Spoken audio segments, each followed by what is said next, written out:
चीन का एक रहने वाला परिवार जो बहुत ही ज़्यादा शबाब और कबाब में डूबा रहा करता था।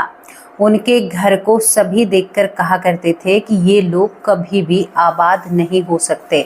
इनका नशा, इनके शौक और इनकी अय्याशी इन लोगों को लेकर डूबेंगी। दोस्तों, ये परिवार बिल्कुल बिखर चुका था। सबसे बड़ा झटका इनको तब लगता है जब यहाँ पर एक परिवार के सदस्य को कैंसर हो जाता है।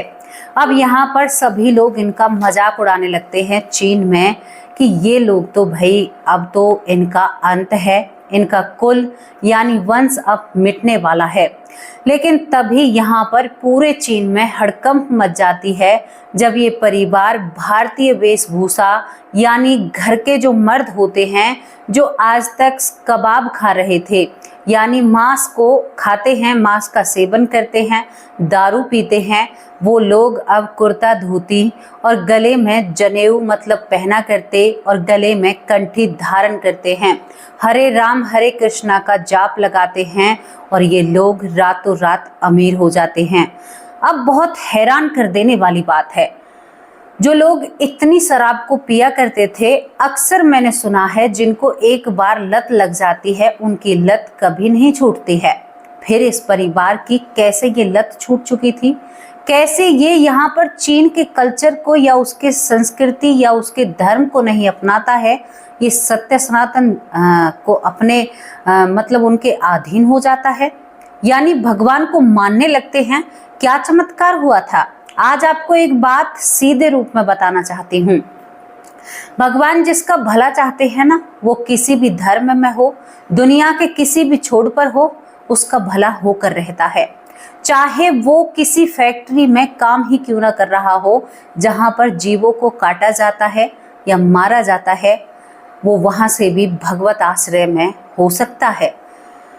जिस पर भगवान की दिव्य दृष्टि बनती है ना, उसे सुधरने से या उसके जीवन को आबाद होने से कोई नहीं रोक सकता। आज की रोचक स्टोरी, आज की एक ऐसी घटना जो आपको बदलने में बहुत सहायक होगी। कल मैंने एक वीडियो बताई थी, मेरे परिवार ने मुझे बहुत अच्छी प्रार्थनाएं की मेरे लिए।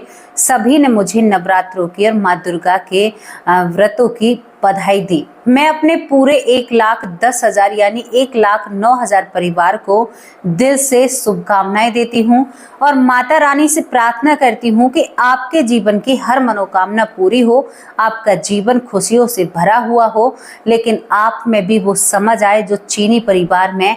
आज मैं उनके फोटो लगाऊंगी। तुलसी माँ की परिक्रमा करते हैं, विष्णु भगवान को मानते हैं, नरसंहार जो रूप होता है नरसिंह भगवान का, उस रूप को मानते हैं, राधा कृष्ण को मानते हैं, गैया को पहली रोटी खिलाते हैं, घर में हर शुभ काम करते हैं। सुबह सुबह राधे राधे जय श्री कृष्णा से शुरुआत होती है। यहाँ पर शाम को सोते हैं तो राधे राधे कर कर सोते हैं। किसी का फोन उठाते हैं तो राधे राधे जय श्री कृष्णा कर कर बात करते हैं। और एक भारत में अभागे लोग जो गुड मॉर्निंग और गुड नाइट से अंत करते हैं। कितना बुरा भाग्य है हमारा, हम एक ऐसी भूमि पर होते हुए भी ये सब कुछ नहीं कर पा रहे। जो लोग इस कल्चर से, सत्य सनातन संस्कृति से दूर हैं, वो दूर रहकर भी इतना सब कुछ कर पा रहे हैं। हमारा भाग्य कितना डूब चुका है, हमें अफसोस होता है, लेकिन क्या करें, ये अफसोस सदा के लिए हमारे साथ रहेगा। मेरी सी एक छोटी सी पहल है, लोगों को जागरूक करना। अगर आपको भी इसमें भागीदार बनना है तो ज़रूर इस वीडियो को आगे शेयर करना, ताकि लोग जागरूक हो सके। दोस्तों, सच्ची घटना है, 100% सत्य घटना है। चलिए, आपको हमारे साथ चीन चलना होगा। चीन में एक परिवार रहता है जहां पर निमाई निताताई नाम का एक व्यक्ति रहता है। निमाई निताताई, इस परिवार की खासियत आपको गिनाती हूँ। ये परिवार सुबह से शाम तक दारू के नशे में डूबा रहा करता था। बारों में जाकर लड़कियों के साथ डांस करना इस घर के परिवार की मर्दों की आदत रहा करती थी। क्या मर्द थे, कौन मर्द थे? यहाँ पर मर्द निमाई निताताई होता है बहुत ज़्यादा मांसाहार करना। और आप लोगों को पता है चीन में सुअर से लेकर चींटी तक को नहीं छोड़ा जाता है। अय्याशी जिंदगी में जी भर के थी, पैसा भी दादा परदादा ने इतना रख रखा था कि कोई कमी नहीं होती है। जिंदगी बेहतर बीत रही थी। डांस, म्यूजिक, खाना पीना, ये सब कुछ चलता रहता है। कौन भगवान किसी भी धर्म को फॉलो नहीं करते थे। कुछ भी जिंदगी में नहीं होता है। महिलाएं तक नशा का सेवन और ये सब कुछ किया करती थी, आम बात है। बच्चे परिवार को देखकर परिवार जैसा सीख रहे थे। बहुत कुछ ऐसा था कि ये घर, ये परिवार दूर से देखने में पड़ोसी भी ये कहा करते थे कि कुछ दिन की बात है, इनको डूबते हुए हम अपनी आंखों से देखेंगे। कहते हैं ना, पड़ोसी भले ही कहते हैं कि हम भाई से भी बढ़कर होता है, लेकिन सबसे ज्यादा पड़ोसी इंतजार करता है कि मेरा बगल वाला कब डूबे और कब मैं इसकी डूबती हुई नाव से कहूं कि तू एक अच्छा नवैया नहीं था, यानी तुझे नाव चलानी नहीं आती थी। बचाने की कोशिश नहीं करेगा, ये कहेगा कि तुझे नाव चलानी या चप्पू चलाना नहीं आता था, इसी वजह से तू डूबा है। आपके इस कहने से हमारी नाव नहीं बच सकती। अगर मदद करनी है तो नाव में आकर हमें बचाइए, वरना हमारे बारे में बोलने का आपको कोई हक नहीं है। दोस्तों, ऐसे पड़ोसी आपको हर जगह मिल जाएंगे। ऐसे पड़ोसी आपको हर जगह देखने को मिल जाएंगे जो आपको डूबता हुआ देखकर बड़े प्रसन्न होते हैं। तो यहाँ पर यही सब कुछ चलता है, लेकिन तभी इस परिवार में एक आहट होती है। इस व्यक्ति के 2 बच्चे, एक बेटी, इसकी पत्नी, एक खुद होता है जिसका नाम निमाई निताताई होता है। अब इसके शरीर में जगह जगह गांठें उठी हुई थी। ये गांठें, ये नॉर्मल सोचता है, अब हमेशा शराब के नशे में डूबा रहेगा तो गांठों की कहाँ पड़ी है, कहाँ शरीर का ध्यान रखते हैं लोग। ये इन गांठों में ही डूबा रहता है और कभी भी इन पर ध्यान नहीं देता। लेकिन जब तबीयत बुखार बनता है, शरीर में कमजोरी महसूस होती है और शरीर जवाब देने लगता है, तो डॉक्टर के पास जाना ही पड़ता है, क्योंकि शरीर में बुखार भी रहता है, भूख कम लगती है और अब बिस्तर से उठा नहीं जा रहा था। डॉक्टर नॉर्मल दवाई देते हैं। दवाई देने के बाद डॉक्टर इन्हें घर भेज देते हैं, लेकिन दवाइयों से कोई फर्क नहीं पड़ रहा था। दोबारा डॉक्टर के पास जाया जाता है तो डॉक्टर साहब कहते हैं कि भाई, आपको तो लिपोमा नाम का कैंसर हुआ है। आपके शरीर में जो ये गांठें हैं, इनमें कैंसर का रूप बन चुका है। अब आपको दुनिया का कोई भी शख्स या कोई भी डॉक्टर या भगवान भी आकर आपको नहीं बचा सकता। इस चीज को सुनकर जो निमाई होता है वो टूट जाता है कि मैंने तो कभी कुछ नहीं किया, ये क्या हुआ, पैसे कहाँ से आएंगे, कहाँ से मेरा इलाज चलेगा। यहाँ पर जो निमाई निताताई होता है, उसने सारे पैसे दवा यानी दारू में खत्म कर दिए थे। वो घर आकर पड़ जाता है। शरीर की हालत दिन पर दिन खराब होती जाती है। तभी दोस्तों इनके सपने में मुरलीधर आते हैं। मुरलीधर आते हैं हरे कृष्णा हरे रामा का।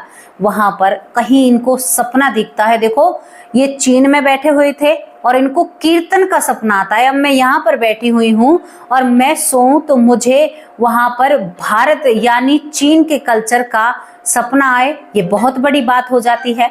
दोस्तों, ऐसा ही सब कुछ चल रहा था और यही सब कुछ अब इन्हें सपना आता है। श्री कृष्ण भगवान और लाडली जी इनको नजर आती हैं।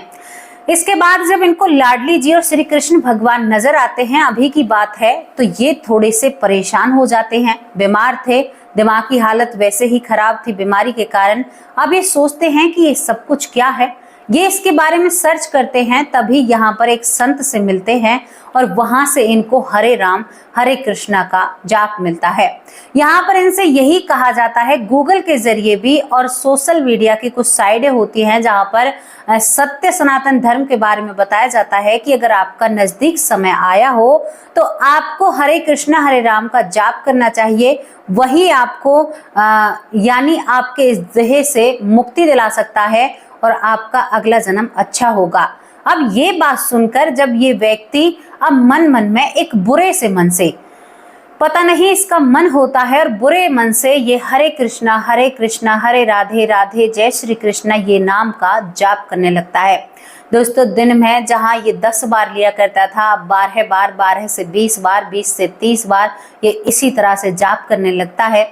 सुबह उठकर भगवान को जल्दी सी, जो दारू पीने वाला बंदा था वो अपनी बीमारी से टूट चुका था, सपने में राधा रानी जी आई थी, श्री कृष्ण भगवान आए थे, उसी प्रतिमा को सोचकर मन में पूजा पाठ करने लगता है। मांसाहार को बिल्कुल हाथ नहीं लगाता है, अपनी डाइट पर ध्यान देता है, दिन रात भगवान की पूजा और भक्ति करता है।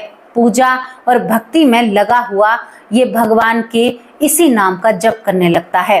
आप यकीन नहीं मानोगे, यहाँ पर इस व्यक्ति को शरीर में आराम लगने लगता है, इसका शरीर दुखने से बंद हो जाता है, इसको यहाँ पर बुखार चढ़ने से भी बंद हो जाता है। बहुत बड़ी बात थी। अब इसकी ये लगता है ना कि इसको अपने अंदर ऊर्जा महसूस होती है। सुबह 4 बजे उठा करता था, घूमने जाया करता था पार्क में, भगवान का नाम मन ही मन जाप करता है। दोस्तों, इसके बाद ये अपना एक चेकअप कराने के लिए दोबारा हॉस्पिटल में जाता है। ये सच्ची घटना है, उन लोगों की फोटो भी मैं साइड में लगाऊंगी। वहां पर डॉक्टर कहते हैं कि आपकी तो हालत ऐसी नहीं होनी चाहिए थी, यानी आप ठीक नहीं होने चाहिए। रिपोर्ट देखकर लग रहा है कि आपको जो बीमारी है उसमें तो आपका वजन कम होना चाहिए था। इनको भगवान श्री कृष्ण का नाम लेते हुए 1 महीना हुआ था। डॉक्टर कहते हैं कि हम आपका दोबारा टेस्ट कराना चाहते हैं। आप यकीन नहीं मानोगे, यहाँ पर निमाई निताताई का जब दोबारा टेस्ट कराया जाता है तो सभी रिपोर्ट नॉर्मल आती हैं और जो गांठें होती हैं वो अब चर्बी की गांठें बन चुकी थी। कमाल है, चमत्कार है, दूसरे देश में जाकर, और ये सच्ची घटना है। इसके बाद इस व्यक्ति की खुशी का ठिकाना नहीं होता। ये व्यक्ति लैपटॉप पर और यूट्यूब पर और यानी जो साइटें होती हैं फेसबुक, इन सब चीज़ों पर सर्च करता है कि सनातन धर्म क्या होता है, क्या उसकी जड़ें होती हैं। दोस्तों, ये सारी चीज़ें देखकर अब भगवान का नाम दिन रात जपने लगता है। भाई, भगवान में तो बहुत शक्ति है, मेरा कैंसर खत्म कर दिया। अब इसके घर में तुलसी को स्थापित किया जाता है। इनके घर में एक गौ लाई जाती है। घर में जब भोजन पकता है बिल्कुल शुद्ध शाकाहारी, तो सबसे पहला जो निवाला होता है वो गौ को दिया जाता है, यानी गौ माता को खिलाया जाता है। घर में जब ये सास ससुर से अलग रहा करते थे, यानी जो निमाई नेताताई था अपनी पत्नी के साथ एक अलग घर में रहता है, क्योंकि चीन में ये रिवाज है, तो ये सत्य सनातन धर्म के अकॉर्डिंग, यानी भारत की संस्कृति के अकॉर्डिंग अपने माता पिता को अपने घर लाता है। अपनी पत्नी से कहता है कि तुम्हारा कर्तव्य बनता है कि तुम इनकी सेवा करो। दोस्तों, इन्होंने बिल्कुल चाइना का जो ड्रेस कोड है वो बिल्कुल छोड़ दिया। धोती और एक फितूरी सी ऊपर पहना करते हैं, गले में रुद्राक्ष धारण कर लिया, माथे पर तिलक लगा लिया, क्योंकि इनकी जिंदगी वहीं से बच पाई। इन्हें तो यही लगता है, और सच में ही श्री कृष्ण भगवान ने शायद कोई चमत्कार किया था दूसरे देश में। अब ये भगवान के नाम का जाप करते हैं, सुबह गाय को रोटी देते हैं, बेटी को भी संस्कार दिए जाते हैं, बेटी को भी यहाँ पर घाघरा और चोली पहनाया जाता है। पत्नी साड़ी पहनती है, पति धोती और कुर्ती पहनता है, पिता को धोती कुर्ता पहनाए जाते हैं और माँ को साड़ी पहनाई जाती है। इस परिवार को देखकर कोई ये नहीं कह सकता ये परिवार यहाँ पर चीनी परिवार है। जो भी इन्हें देखेगा लगेगा कि भारत के हम 80 साल या 90 साल बीते हुए समय में आ चुके हैं। जब इनके घर में प्रवेश करते हैं तो ये बिल्कुल ऐसे लगते हैं कि मानो भारत में हम 100 साल पीछे गए हैं। वही धोती कुर्ता, वही जनेऊ, वही गले में तुलसी की माला, माथे पर तिलक, और ये कहते हैं कि मैं गर्व करता हूँ, यानी जो मेरे माथे पर चंदन का तिलक है मैं इस पर गर्व करता हूँ। मेरी पत्नी जो मांग भरती है उस पर भी मुझे गर्व होता है। मेरी बेटी जो वस्त्र पहनती है इस पर भी मुझे गर्व होता है। श्री कृष्ण भगवान ने हमें बीमारियों से दूर किया है, श्री कृष्ण भगवान ने हमारे शरीर को, हमारे तन को ठीक किया है। तो इन सारी चीज़ों पर मुझे बड़ी प्रसन्नता होती है। मैं कभी भी इन चीज़ों को बुरा नहीं मानता हूँ। सोशल मीडिया के सामने आकर ये परिवार कहता है कि हमें कोई भी पश्चाताप नहीं है। चारों तरफ ये बात आग की तरह फैल जाती है कि भाई एक चीनी व्यक्ति सत्य सनातन धर्म को मान रहा है, लेकिन आजाद देश में सबके आज़ादी के हिसाब से चला जाता है। कोई भी उनसे कुछ भी कहे लेकिन उन्हें कोई फर्क नहीं पड़ता। हर रोज उनके घर में हवन होता है। क्या आपके घर में होता है हवन? क्या आपके घर में बेटियां घाघरा चोली पहनती हैं? आज आप वेस्टर्न कल्चर को अपना रहे हैं और जो वेस्टर्न कल्चर पहनते थे वो आपके कल्चर को ले रहे हैं। धोती में जितना कंफर्ट फील होता है उतना आपको एक पैंट में नहीं होगा। तभी हमारे भारत के लोगों ने वातावरण और इस पर्यावरण को देखकर इन वस्त्रों को बनाया था, क्योंकि यहाँ पर कुछ दिन गर्मी, कुछ दिन सर्दी और कुछ दिन मौसम बरसीला रहता है। तो यहीं के हिसाब के यहाँ के कपड़े बनाए गए थे। लेकिन हमारे लोगों ने टिप टॉप बनने के लिए वेस्टर्न कल्चर को अपनाया, वो उसी के हो गए। उन लोगों ने कभी भी इन चीजों पर ध्यान नहीं दिया। तो दोस्तों, ये था वो परिवार जो यहाँ पर सत्य सनातन धर्म को मानता है, धर्म को फॉलो करता है और कहता है कि सबसे बड़ा जो धर्म है वो सत्य सनातन धर्म है। इनके घर में आपको लड्डू गोपाल से लेकर राधा कृष्ण और भगवान की सभी की मूर्तियां आपको प्राप्त हो जाएंगी। ये भगवान को बहुत मानते हैं और भगवान की पूजा पाठ बहुत करते हैं। आपको इससे क्या ज्ञान मिलता है? अक्सर यहाँ पर निमाई जो होते हैं वो कहते हैं कि मुझे भगवान श्री कृष्ण सपने में दर्शन दिखाई देते हैं। यहाँ तक बताते हैं कि मैंने बैकुंठ धाम तक को देखा है, यानी मैं बैकुंठ धाम तक गया हूँ। ऐसा कैसे हो सकता है? हे प्रभु, ऐसी कृपा तो इन भारतवासियों पर करो। आप तो विदेशी लोगों पर ये कृपा कर रहे हो। तो मैंने कहा ना वीडियो की शुरुआत में, जो लोग भगवान से जुड़े हुए होते हैं वो दुनिया के किसी भी कोने में हो, भगवान उन पर अपनी कृपा जरूर करते हैं, चाहे धरती इधर से उधर हो जाए। भगवान के जो प्रिय जन हैं, भक्त हैं, उनको कभी भी भगवान निराश नहीं कर सकते। ताज्जुब की बात है, कमाल की बात है, आप भारत देश में रहते हुए भगवान को याद नहीं करते। वो विदेश में रहते हुए, दूसरे देश में रहते हुए वो रोज हवन करते हैं, मंत्रों का जाप करते हैं, मूर्ति पूजा करते हैं और भगवान को मानते हैं। अपना आराध्य श्री कृष्ण भगवान को मानते हैं। यहाँ पर निमताई कहते हैं कि मैंने अपने आप को समर्पित कर दिया है भगवान श्री कृष्ण के चरणों में। वो कहते हैं कि मैं कभी वृंदावन भी आऊंगा और मैं कभी यहाँ पर बरसाने भी आऊंगा। उन्होंने इतनी तक जानकारी यहाँ के निकाल रखी है। बहुत हैरान भरी बातें हैं, ताज्जुब भरी बातें हैं। दोस्तों, हम भारत देश में रहते हैं लेकिन अपनी ही चीजों से दूर हो रहे हैं। ये बहुत बुरी बात है, बहुत गलत बात है। आप लोगों को अपने धर्म से, अपने सत्य सनातन धर्म से जुड़ना चाहिए, अपने भगवानों को मानना चाहिए, उनके प्रति एक श्रद्धा रखनी चाहिए। आप कहाँ खो गए हो? किस मूर्खताई में आप जी रहे हो? आप अपनी जिंदगी को उस ओर ले जा रहे हो जहां आपके जीवन का, आपकी आत्मा का पतन हो जाएगा और आपको कोई पहचानेगा भी नहीं। क्यों पतन की ओर बढ़ रहे हो? आगे एक लक्ष्य, एक कर्म, एक जिंदगी की तरफ बढ़ो, जो जिंदगी आपका इंतजार कर रही है। आपने कभी सोचा भी नहीं होगा कि ऐसा भी हो सकता है। मिलिए उस चमत्कार से। सभी के फोटो लगाऊंगी, सभी की तस्वीरें आपको दिखाऊंगी। अब क्या मैं आप लोगों से विदा ले सकती हूँ? दोस्तों, ये घटना, ये स्टोरी आपको कैसी लगी, क्या सीख देकर जाती है, इसके बारे में भी मुझे अपनी राय कमेंट बॉक्स में जरूर रखना। नेता ताई के जीवन से कुछ ना कुछ सीख लीजिए, उनके परिवार से मिलिए, उन्हें देखिए। वो दूसरे देश में बैठकर भी ये सब कुछ कर रहे हैं और हम यहाँ पर भी कुछ नहीं कर पा रहे हैं। जिंदगी में बहुत सारे संघर्ष आते हैं। जिंदगी हमेशा अपना एक लक्ष्य बनाती है।